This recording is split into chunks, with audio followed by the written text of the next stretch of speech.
Ny tontolon'ny mozika kosa no isy rahantsika mijetakariva ity tratra ny tanjona ho an'ny mpikarakara ny Madajazzcar nandritra izay 13 nisian'ny izay. Ankoatra ireo malagasy izay mankafy ny jazz dia nanasa vahiny avy any ivelany ihany koa izy ireo haneho ny fahaizany manao izara ny traikefa ny makasika ity gadona ity. 10% eo ireo mivondrona ao anatin'ny Madajazzcar ka haneho ny talentany mandritra ny fankalazana ny faha-14 nisian'ny hetsika izay ho tanterahana amin'ny faha 1 ka hatramin'ny 12 ny volana oktobra ho avy izao. Mandritra ny resaka natao tamin'ny filohan'ny fikambanana izay hivondronan'ny mandalina jazz dia anana ny mampiavaka azy ny fankalazana.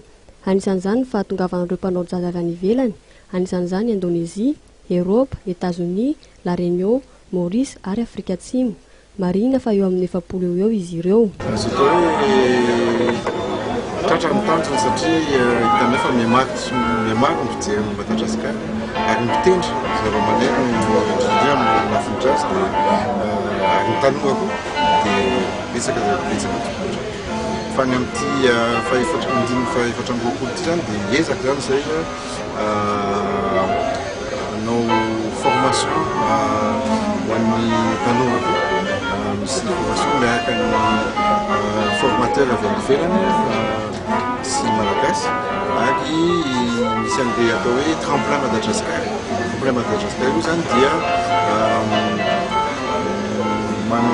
tosika ataonay ho an'ny tanora izay liana amin'ny resaka fitendrena jazz.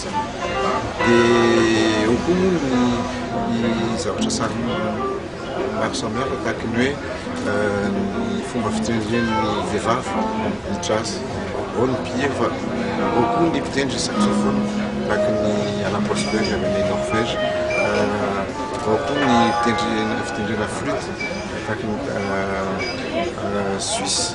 Anisan'ny fitaizana ireo tanora ny mozika jazz, hoy ny nambaran'ny filohan'ny fikambanana, ka izany no antony nisian'ny hetsika ny hanatsarana azy hatrany. Mahakasika izay indrindra dia anisany fampihofanina ireo tanora liana amin'ity mozika ity ka misy 7 mianadahy izy ireo. No amafisiny ary fa manana ny fomba fitendry ny jazz ny firenena tsirairay ka anisan'izany isika eto Madagascar izay manana gadona azo ampiarana amin'ny jazz.